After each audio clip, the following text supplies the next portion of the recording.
Why do you think most small businesses are reluctant to market themselves and advertise?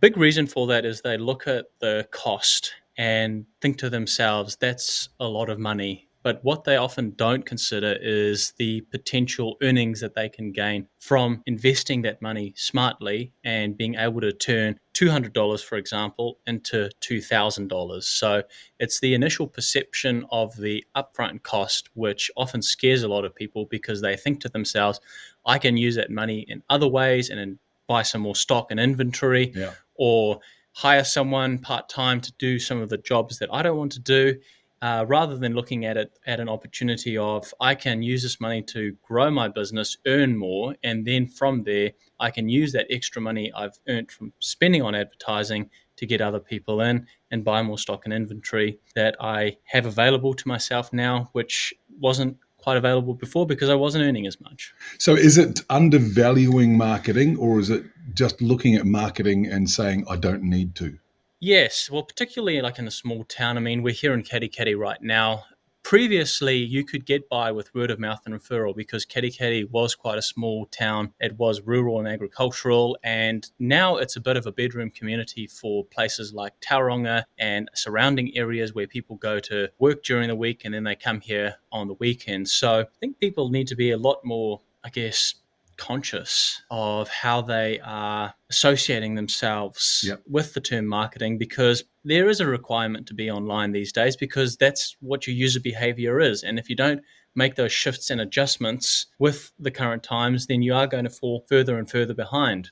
If you go back to, I don't know, let's go back 30 odd years, the old NBR, the National Business Review, and they used to print the advertising budget of the big guys, Lever and McDonald's and all those sorts of things. And when you look at their budgets, they're enormous. And you go, hang on, why would McDonald's need to advertise? Everybody knows McDonald's, and yet McDonald's will spend millions of dollars marketing themselves. It's that recognition. It's reminding people of the reason why they want to come to McDonald's in the first place. Yeah, if you have a look at a lot of the commercials that these big companies are still running at the moment, back then and even now, a lot of the time when you see McDonald's, when I was growing up, it was an experience. Sort of everybody was happy. You'd go to the playground, you'd have your hamburger, drink, and fries. Yep.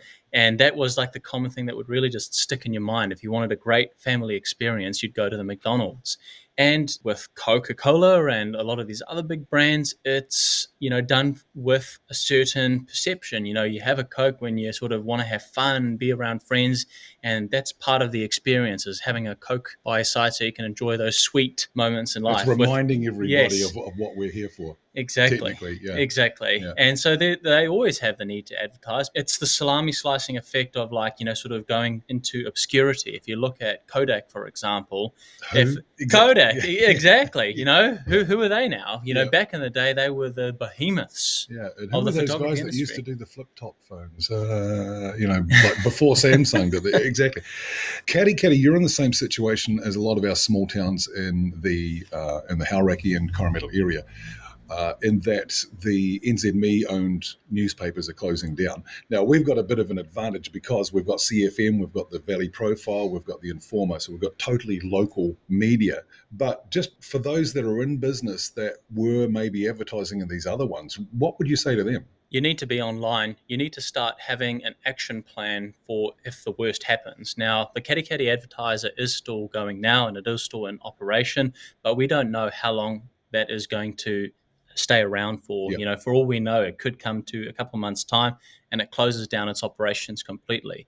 So you need to start thinking about how you can increase your visibility based on how your target customers are finding you these days. And the easiest way to do it is to very often just place yourself in their situation. If they're looking for a local car mechanic, they're going to be doing a search online for car mechanic near me, car mechanic Coromandel, and they will find whoever's up at the top and they will click to call them, whether they are new business or whether it's an established one. It's normally at the top of the search engine where they'll find you. Yep. If they are people that do tend to spend time on social media pages, then having ads and visibility there is a great way to establish yourself. If you are wanting to build trust with people and start to get an edge over your competition, then maybe having a presence on YouTube is a very effective way to build that trust. because it's the second largest search engine in the world after Google, and Google owns YouTube. So it doesn't need to be overly complex in how you are going online. You just need something simple like a website, a Google business profile, running Facebook and Google ads. So now you just confused the heck out of me as a small business person, because Sure. I'm doing my best to sell my product and it's taking all my time. And you Google business what? That's the problem, isn't it? For a small business. For the big businesses, they've got marketing people working for them. But for a small business, I'm still trying to manage my inventory and pay my staff and spend some time with my family. I don't have time to figure out what on earth a Google business page is. And that's one of the reasons why engaging with someone who has knowledge about that type of marketing is so important. If you look at those simple things that have just been identified, everybody knows that at some point you need to kind of do something like that. And a lot of businesses that don't have an online presence yet kind of have an idea in the back of the mind that they'd like to do something, but they just don't know how to get started. Yeah. And, engaging with someone that knows something about marketing can often be that good entry level point. And just ask them simple questions. Just say, what sort of recommendations would you have with what I put on my website, for example? I offer these services. Do I need to have all of them, or do I need to tell my story about how long I have been in business for? Because as Steve Jobs said, storytellers rule the world. So if you can have a good story that's really engaging, then maybe that's what you need to have at the top of your website that people can read about, so that they can establish and build trust, because more people buy on emotion than on reason. So having that in a small town could be essential to your success and survivability. It's having a little bit of nous of what to put out there. Because very often it's the starting point that is the hardest part. If you're coming up with the ideas and what you want your brand to be seen as, you don't want to be like the old Harvey Norman ad where it's just like, go Harvey Norman for the specials this weekend, 30% off.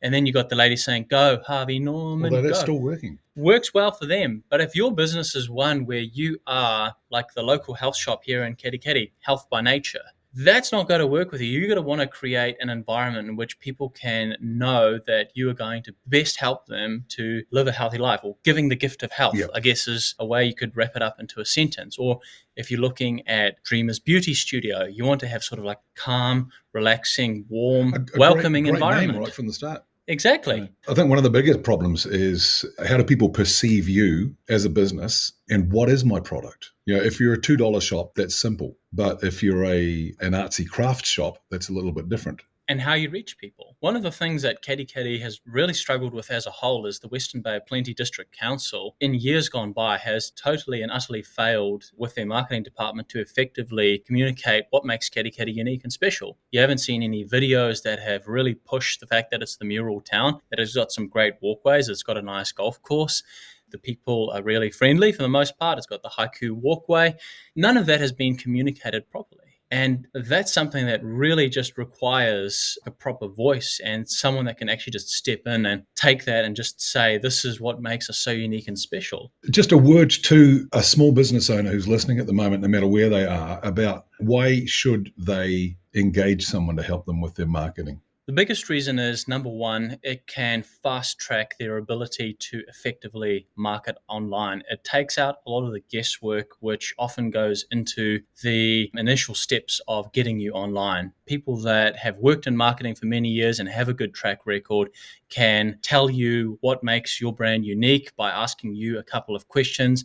They can give you good options for marketing yourself online, so that you can have the best presence possible, and they can make recommendations that will benefit you. Because if they make recommendations that can benefit you and help carry your business forward in the long term, then you're going to win, and in a way, they are going to win as well, because you'll keep working with them for a fixed period of time. I remember one of your Facebook posts that talked about, with the demise of the local newspapers, because a lot of local businesses advertise in the local newspaper, but it said, the big boys also advertise in there, the big real estate agents. They're not going to lose out, but where are you going to market yourself? Exactly. And the real estate companies are always going to have a plan B, because they've got their head offices working either with the big media companies or working to advertise in other areas that can reach as many people as possible, so that they'll have presences on Trade Me, One Roof, Facebook, Instagram, YouTube, Google. everywhere that people are sending their eyeballs to or Yep. scrolling past and so on. But for the local businesses, the big challenge that local newspapers shutting down have is that a lot of them don't have a plan B. I've got a copy of the Kitty Kitty advertiser on my desk at home, and there are over 50 businesses advertising in there right now. Local businesses. And if I was to ask you, how many of those people have a plan B out of those 50 For when businesses? the advertiser... When it eventually does close down, which will probably happen soon, 85 to 90% of them won't have a plan B as to how they're going to take themselves and communicate. And I think the worst part would be in their minds, they'll be going, I'm going to have X more dollars in my budget. Yes. They're not thinking about marketing. They're thinking, I'm going to save X number of dollars by not advertising. And you look at a basic small ad in the newspaper, it might cost, say, $150, $180. So that's an extra $600 to $720 a month. But ultimately, if you were to take that same amount and take it online and engage with someone that could manage those ads for you, let's just say it's on the same budget, $600 a month for online advertising and for the management fee as well. What they can do is they can actually start reaching people a lot more effectively, because one of the challenges with local newspapers is that no one ever opens up the Kitty Kitty advertiser or the Coromandel newspapers and has a look at the ads only. They're more interested in the stories that are being conveyed. Steve Jobs again, we're telling stories. Exactly, and that's one of the big advantages is people, once they've read the stories that they want to read, they'll just put the newspaper straight into the recycling bin, and that's the end of that. So having an online presence where you can actually start reaching people with, say, Google ads, for example, where you can target particular keywords or search terms, is a lot more effective at reaching someone that, for example, needs their car repaired or has a hot water cylinder that's gone down.